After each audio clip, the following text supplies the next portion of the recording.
Kita mengesampingkan lah yang namanya uang atau keuntungan itu kita geser dulu. Yang penting itu customer keluar dari kita itu happy dulu.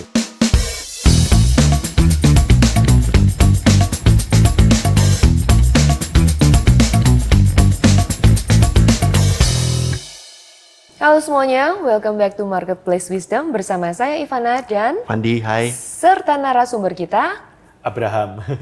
Hari ini kita akan membahas sebuah topik yang sangat menarik, yaitu ada sebuah perusahaan yang bergerak di bidang tailor, tetapi mengaplikasikan sistem MLM di dalam company-nya hingga bisa berkembang dengan luar biasa. Kita akan belajar sama-sama nanti, tapi sebelumnya kita akan mendengarkan sebagian firman dari Ko Fandi. Silakan Ko. Ya, thank you If. Jadi hari ini saya tergerak untuk membawakan dari Kejadian 1 ayat 28, satu ayat aja ya. Jadi ini sebagai background bahwa Tuhan sudah menciptakan langit bumi beserta segala isinya gitu ya, dengan adanya matahari, bulan, bintang, terus juga daratan, lautan, terus juga binatang-binatang dan juga manusia Adam dan Hawa. Dan setelah itu ayat 28, Allah memberkati mereka, Adam dan Hawa, lalu Allah berfirman kepada mereka, beranak cuculah dan bertambah banyak, penuhilah bumi dan taklukkanlah itu, berkuasalah atas ikan-ikan di laut, burung-burung di udara, dan atas segala binatang yang merayap di bumi. Dan saya tertarik melihat versi King James-nya ya.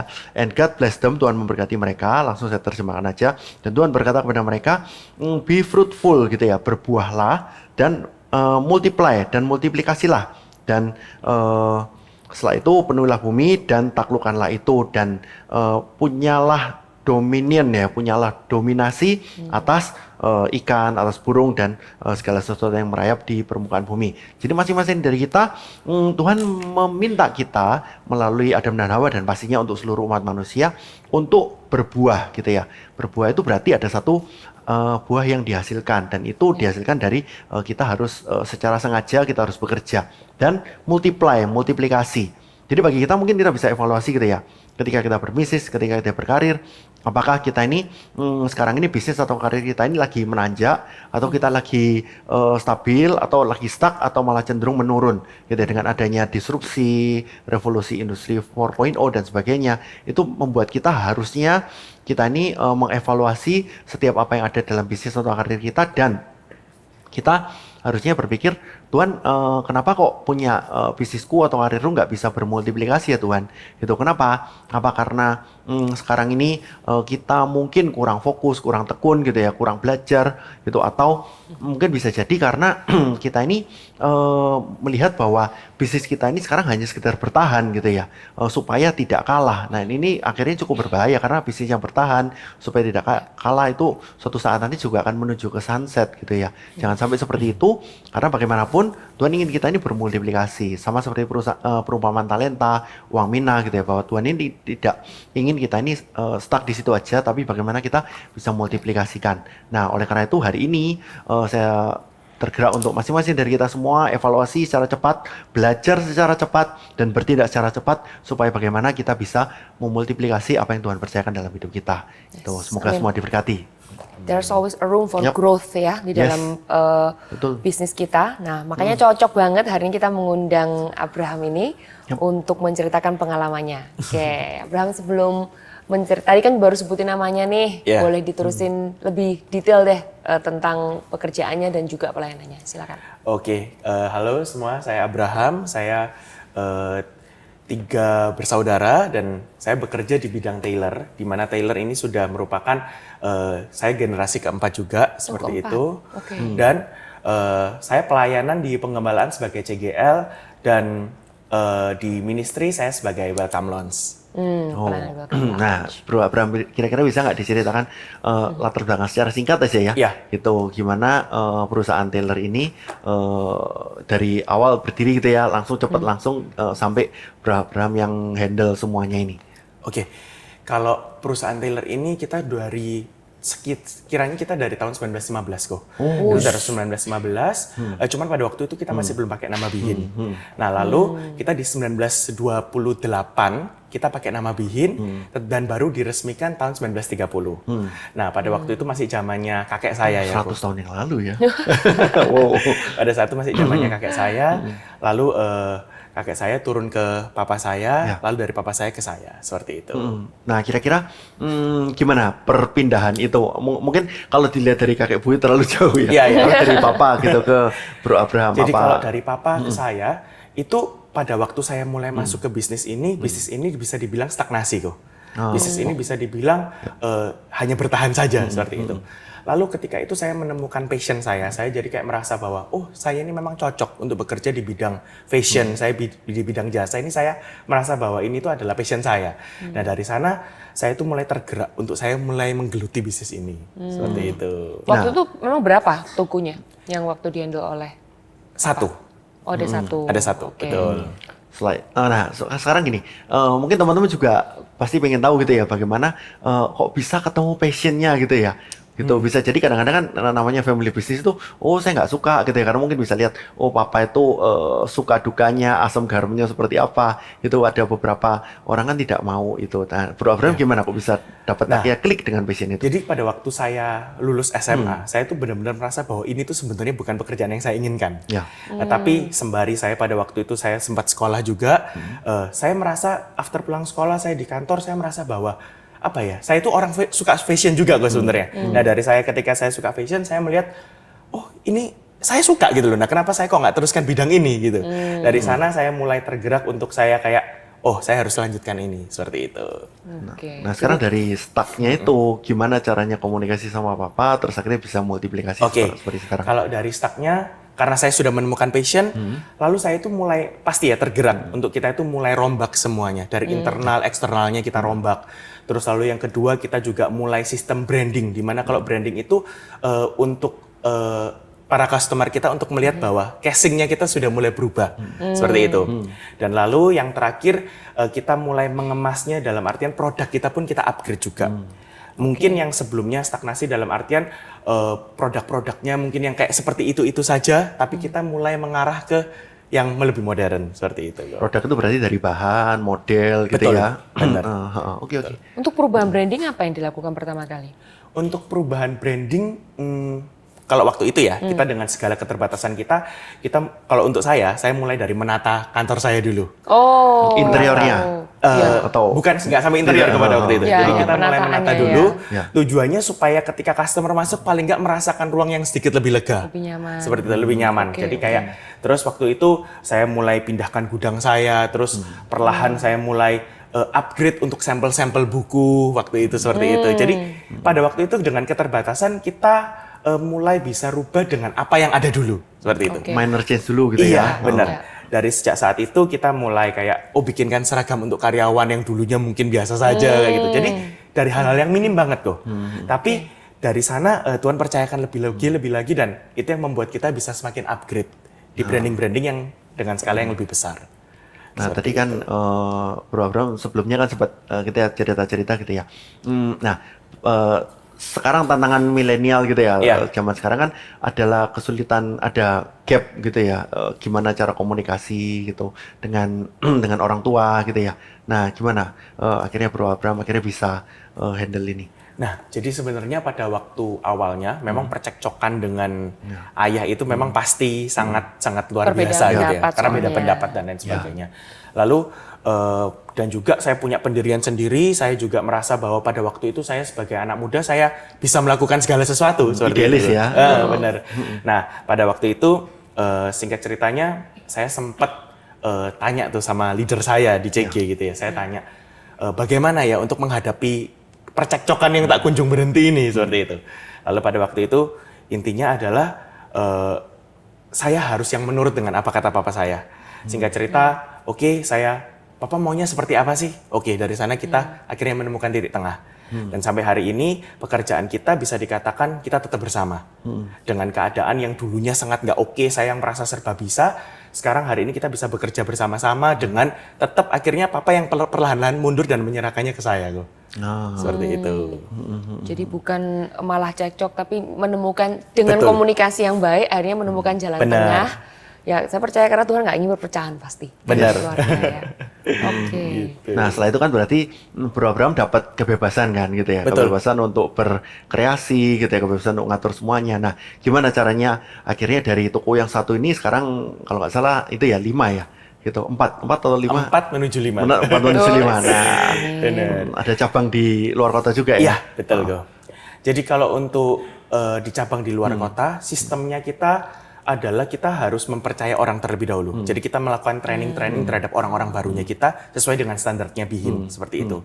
Sesuai dengan standarnya kita, dan tentunya di masa yang seperti itu kita hanya akan bisa memberikan mereka itu kepercayaan dalam artian mereka melihat bahwa di BIHIN ini ada sebuah potensi, ada sebuah harapan mereka bisa berkembang.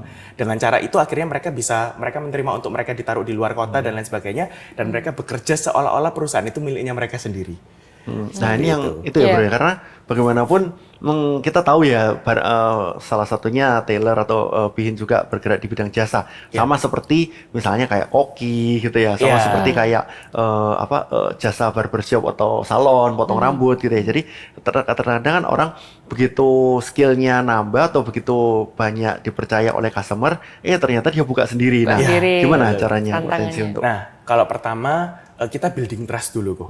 Jadi kayak sama seperti di CG gitu ya. Jadi paling tidak saya tuh pengen bahwa karyawan semuanya yang bekerja di bawah saya, mereka itu tahu bahwa kita itu sebenarnya bukan murni karyawan mereka itu, tapi kayak kita tuh lebih ke partner kerja.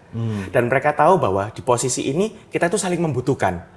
Dan mereka harus tahu juga bahwa selama mereka bekerja ikut saya, mereka itu tidak serta-merta kita itu kayak hanya memeras tenaganya mereka dan di kehidupannya mereka hanya begitu-begitu saja. Jadi saya pun juga punya mimpi untuk mereka suatu saat juga bisa berkembang. Itu yang pertama. Lalu yang kedua, kita harus menerangkan bahwa di BIHIN ini kita harus menunjukkan bahwa di sini itu kita ada jenjang karirnya juga kok. Dan yang ketiga, tidak menutup kemungkinan juga untuk setiap staf kita yang memang mereka sudah loyal, mereka sudah lama, tidak menutup kemungkinan untuk mereka bisa memiliki salah satu cabang BIHIN juga. Seperti itu. Ini apa tadi yang sempat kita bicarakan tentang sistemnya MLM ya? Betul. Nah itu yang seperti apa ya aplikasinya di perusahaan Taylornya Abraham? Nah kalau untuk aplikasinya, jadi misalkan saya mendidik sebuah anak gitu ya, saya mendidik sebuah anak untuk bekerja sebagai desainer misalkan seperti itu, tapi anak ini suatu saat dia juga akan berkembang, customernya dia sendiri pun juga akan bertambah banyak. Dimana ketika kita ngomong customer bertambah banyak, itu nggak mungkin kalau kita nggak menambahkan staff lagi seperti itu. Nah sistemnya adalah kita akan merekrut staff lagi yang jenisnya sama seperti anak yang sudah kita didik. Sama-sama desainernya. Sama-sama desainernya, dan desainer ini akan mengajarkan anak yang baru ini. Sesuai dengan standar-standar kita. Mentoring gitu ya? Di mentoring dalam waktu beberapa lama kita training dan lain sebagainya, hingga anak yang baru ini mereka suatu saat bisa lulus training, mereka akan bekerja. Mereka akan bekerja di mana sistem desainer kita akan berbicara sistem komisi, sistem bagi hasil dan lain sebagainya.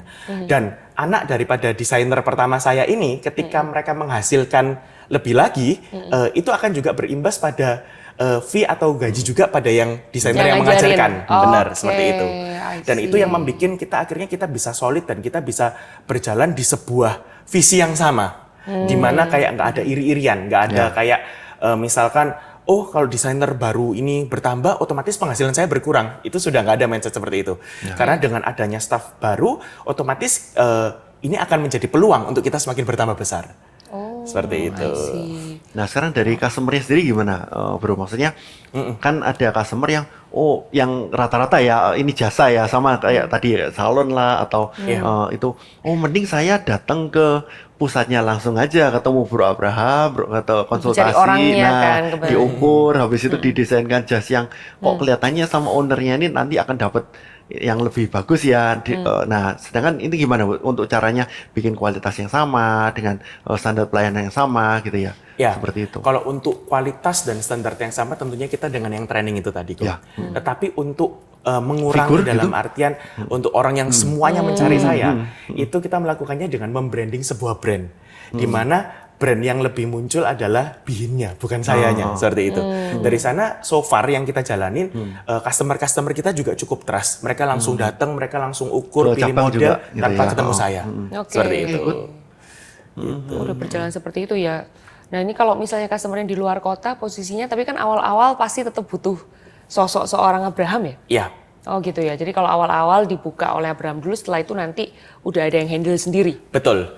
Jadi saya misalkan saya sering bolak-balik di sebuah kota gitu ya. Saya sebenarnya nggak literally benar-benar hanya ketemu customer. Tetapi saya di sana itu saya lebih ke menyusun strategi baru bagaimana supaya brand kita di kota itu semakin berkembang. Lalu kita juga melihat sistem. Dalam artian setiap sistem di Surabaya dan di kota lain itu berbeda. Ada kecenderungan tesnya mereka berbeda. Nah dari sana kita harus pelajari. Oh, ini berbicara tentang desain ya? Tentang desain, tentang karakteristik orangnya. Dari sana kita akan lebih menyesuaikan ke sana. Bagaimana caranya Abraham untuk mempelajari taste dari setiap orang di tiap kota? Nah, kita tidak bisa mempelajari secara langsung. Dalam artian kita tetap bawa khasnya Bihin dari Surabaya ini seperti apa sih? Seperti itu. Kalau boleh tahu apa sih khasnya Bihin nih? Yang bedain dengan yang lain ya. Kalau khas Bihin, kita kalau di Surabaya kita itu terkenal banget dengan istilahnya kayak anak-anak muda yang punya jas yang unik. Yang nggak cuman base-nya aja kok, tapi yang misalkan kayak jas cowok kita bikin ada belt-nya, terus misalkan dengan warna-warna tertentu, seperti itu. I see. Cuman base kita kan tetap kembali lagi kita custom made di mana semuanya itu lebih ke arah keinginannya customer seperti apa kayak gitu. Nah pernah nggak bro misalnya ngadepin, misalnya dengan customer dengan dengan tipologi seperti ini, dengan bentuk badan seperti ini, gitu. Tapi ternyata mintanya tuh justru desain atau request yang sebenarnya nggak cocok buat dia gitu ya. Ya, seperti itu. Nah itu sekali. caranya gimana? Sering sekali. Untuk ini. Sering sekali. Nah kita dari awal ketika kita ngobrol dengan customer, kita pasti akan menanyakan dulu konsep acaranya mereka seperti apa. Dari sana suggestion kita keluar semua nih. Nah, tapi setelah suggestion kita keluar, kita tanya kalau kurang lebih seperti ini bagaimana? Itu salah satu menginfluence mereka terlebih dahulu. Tapi dari sana mereka kan pasti kayak misalkan mereka ada inspo tertentu pasti mereka sharing. Nah dari sana baru kita kayak ngobrol. Kira-kira kalau seperti ini tuh cocok atau enggak dan lain sebagainya. Tetapi ujung tombaknya adalah tetap di customer. Gitu. Karena kalau sistem kita kan custom made seperti itu. Tapi kita sudah memberitahu, menginfokan dulu bahwa akan ada kekurangan seperti ini, seperti itu. Ya. Tapi memang in the end yang pakai dia soalnya ya, apa yang merasa dia nyaman betul. Ya. Oke, jadi kalau inspirasinya Lee Min Ho tapi bodinya Sammo Hung gitu ya. Bodinya Sammo Hung tetap ternyata bisa sebut nama. dikonsultasikan bisa kok ya, dicarikan jalan keluar ya. Betul. Nah, ini juga mungkin masukan buat teman-teman ya, Bro. Abraham kan tidak sehari 2 hari di tailor, kan udah kira-kira 10 tahun. Nah, ternyata misalnya setelah tailor atau jas atau bajunya jadi, terus ternyata customer nggak sesuai ekspektasi. Nah, itu pernah nggak ada kasus seperti itu? Gimana caranya ini jadi biar teman-teman juga bisa belajar gitu? Sebenarnya kalau nggak sesuai ekspektasi itu tergantung dulu. Sesuai nggak ekspektasinya itu dari kesalahan kita atau dari kesalahan customer. Tapi kalau misalkan dari kesalahan kita itu sudah nggak perlu khawatir. Kita bisnis juga kita nggak pasti pernah salah juga gitu kok ya. Itu pasti tanggung jawab kita. Tapi semisal dari kesalahan dari customer pun kita juga lihat problemnya dari mananya. Tapi kalau di Bihin sendiri kita usahakan service itu nomor 1. Jadi kita mengesampingkan lah yang namanya uang atau keuntungan itu kita geser dulu. Yang penting itu customer keluar dari kita itu happy dulu seperti itu kok. Ya. Nah ini penting ya buat teman-teman ya. Jadi terkadang kan mikirnya profit oriented gitu ya. Benar. Atau kalau nggak gitu, wah ini customer kalau nggak mau bayar kita akan rugi sekian, nggak profitnya tapi ruginya sekian. Harusnya kalau bidang seperti ini ya kita bisa lihat bahwa uang itu tetap penting tapi nomor sekian. Tapi yang lebih penting lagi adalah gimana caranya customer kita bisa satisfied gitu. Betul. Ya. Visinya dari Bihin sendiri sejak dipegang dari Papa pindah ke Abraham, apakah ada perubahan? Kalau sebetulnya kalau visi dari orang tua saya kurang tahu sih. Tapi mungkin kalau dari visi saya kalau visi dari saya sendiri, saya pengen membuat standarisasi tailor-tailor di Indonesia ini. Kita ada di kota-kota seperti itu, di kota-kota besar. Dalam artian kita kalau saya keluar kota gitu ya, keluar kota kecil atau apa, saya melihat bahwa standar tailor di sana itu sangat minim sekali. Nah, Bihin ini pengen hadir di setiap kotanya supaya kita bisa menjawab kebutuhan setiap para groom to be seperti itu. Jadi mereka nggak harus jauh-jauh ke kota besar, tapi kita sudah ready di sana. Seperti itu. Kalau boleh tahu pengembangannya Bihin, rencananya dalam waktu dekat nih apa nih? Nah, kalau pengembangan sama seperti yang tadi saya sebutkan, kita pengen ada di kota-kota besar di Indonesia, bahkan nggak menutup kemungkinan kalau Tuhan berkehendak ya, kita mungkin kepingin ke luar negeri juga. Tetapi kalau servis yang dalam waktu dekat, kita pengen bikin sistem made to measure, di mana kalau orang datang ke Bihin so far, mereka adalah bespoke suit, di mana mereka dirangkaikan semua jasnya dari awal. Tetapi di zaman yang semakin cepat ini kok, kadang kita itu ada keterbatasan, di mana mengenai waktu, mengenai jadwalnya seperti itu. Dan dengan sistem made to measure ini adalah jas kita sudah ready tapi kita masih bisa measure. Jadi mereka bisa beli dalam waktu yang cepat seperti itu. Jadi kayak ready stock gitu ya, tapi Ready tetap stock, bisa tapi bisa modified di-custom. gitu ya. Benar, Wah, seperti ini itu. sepertinya yang pertama kayaknya ya. Yang Biasanya kan made baru by tahu order sih. ya. Iya, Order pertama dulu kali baru denger nih. dibikin kan. Iya, itu yang saya pengenkan dalam artian karena kadang kalau ada customer dari luar kota atau apa mereka butuh urgent, kita nggak bisa memenuhi itu, kayaknya ada sesuatu yang kurang gitu loh. Nah ini sebagai salah satu alternatif baru seperti itu. Apakah ini juga salah satu strategi untuk bersaing dengan yang itu ya, yang mass product ya, gitu, dengan merek-merek yang sekarang juga di department store mungkin banyak, bisa gitu. jadi, tetapi tetap base darah kita itu adalah darah di servis. Jadi kita tidak bisa serta-merta langsung kita jualan sebuah jas cukup nggak cukup, pas nggak pas, wis pakein istilahnya seperti itu gitu. Jadi kita lebih ke istilahnya walaupun kita ready stock tapi tetap bisa di customize seperti itu. Saya ingin tahu ya, kalau di matanya Abraham sendiri, kira-kira langkah apa yang paling berarti gitu ya buat Bihin untuk bisa ada posisinya Bihin sekarang? Dari perubahan yang dilakukan, saya tahu pasti banyak sekali ya perubahan yang dilakukan dari generasi sebelumnya. Tapi kira-kira apa sih yang paling gitu kalau menurut Abraham? Kalau untuk saya sendiri, saya hadir di Bihin ini pada waktu zamannya eranya sosial media. Jadi ini memang waktunya Tuhan ya guys. Jadi di sosial media itu kita bisa bertemu dengan banyak orang, walaupun kita nggak tatap muka. Jadi seperti DNA-nya Bihin sendiri, Bihin itu kan sering bikin event-event. Betul. Di mana sebenarnya event yang kita bikin itu kita kemas dalam bentuk charity, kita launching produk, kita grand opening. Sebenarnya tujuannya cuma satu, kita pengen berkolaborasi dengan banyak orang. Dan tidak bisa dipungkiri hari ini Bihin bisa sejauh ini karena kita berkolaborasi dengan banyak orang itu tadi. Dimana kalau kita ngomong di era milenial seperti ini kok, kolaborasi itu menjadi titik utama seperti itu. Kita berkenalan dengan banyak orang, orang semakin tahu produk kita, itu tuh menjadi poin penting. Seperti itu. Saya rasa itu very good point ya. Jadi ketika masuk di, ya kalau itu kairos Tuhan ya, masuknya kok pas di sosial media gitu ya. Itu memang kita nggak bisa mungkin itu mempermudah segalanya gitu ya. Jadi sosial media itu bisa sangat amat bisa kita manfaatkan untuk kepentingan bisnis gitu ya. Terus kok ya terbuka untuk collab dengan banyak orang-orang gitu ya. Itu bagus sekali. Saya juga memang lihat banyak kegiatan yang dilakukan sama Abraham ya, sama timnya itu aneh-aneh banget lah ya. Kadang-kadang bisa bikin ikon, bikin apa gitu ya. Yang itu jadi menurut saya, nah itu harus kreatif juga ya sebagai kita sebagai anak Tuhan, selain berdoa gitu ya. Tapi juga ada banyak hal-hal lain yang tadi seperti yang Ko Fandi katakan kan, talenta itu harus dikembangkan gitu. Nggak bisa kita cuma berdoa aja terus kita tidur ya tidak akan ada hasil gitu. Tapi ketika saya seneng banget dari waktu belajar banyak ya dari yang Abraham katakan, ketika tadi percekcokan tuh diselesaikan dengan persatuan. Nah itu kan ada ayatnya kok ya yang berkat mengalir dari atas ke bawah, dari janggut mana sih ya itu saya lupa. Dari kepala Harun. Nah itu dia turun sampai ke jubah. Nah ya itu saya percaya juga kita sebagai anak muda yang bekerja di family business juga menghargai dan membawa orang tua itu menurut saya adalah berkat yang ada di Bihin juga gitu ya. Tentunya dikombinasikan ya, dikolabkan dengan segala usaha-usaha. Tadi saya salut banget loh, kayak ada sistemnya MLM yang dibawa itu ya. Menurut saya kayak wow, ini sesuatu unik yang bisa kita pelajarin sih. Very thankful buat Abraham yang bisa hadir hari ini. Saya percaya setiap orang yang mendengarkan ini pasti sedang di otaknya nih, oh iya ya perusahaanku mau diapain nih ya, mau dikembangin seperti apa ya. Itu yang memang tujuan kita kok ya di tempat ini ya, supaya yang menonton ini juga bisa terinspirasi gitu untuk bisa jadi. Betul, that's the word. Oke, so Abraham, di akhirnya boleh minta bantuan untuk mendoakan ya, ya. Untuk jemaat-jemaat. Gitu ya. Oke, teman-teman kita berdoa ya.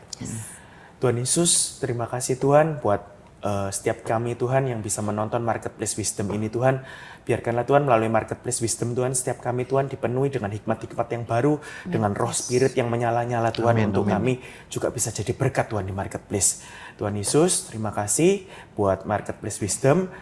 Biarkanlah Marketplace Wisdom juga semakin berkembang, semakin bisa menyajikan pembicara-pembicara yang bisa jadi berkat. Terima kasih Tuhan, di dalam nama Tuhan Yesus, haleluya, amin. Amin. Thank you Abraham. Thank you Abraham. Oke, so buat yang di rumah, stay tune ya, kita masih punya banyak sekali episode-episode berikutnya yang pasti juga akan memberkati kita semua. So, subscribe, like, mungkin komen juga, misalnya ingin ada topik apa di yang episode-episode berikutnya, silahkan komen supaya jadi nanti kita akan bahas di yang episode yang selanjutnya. Yes. See you. See you, bye-bye, God bless.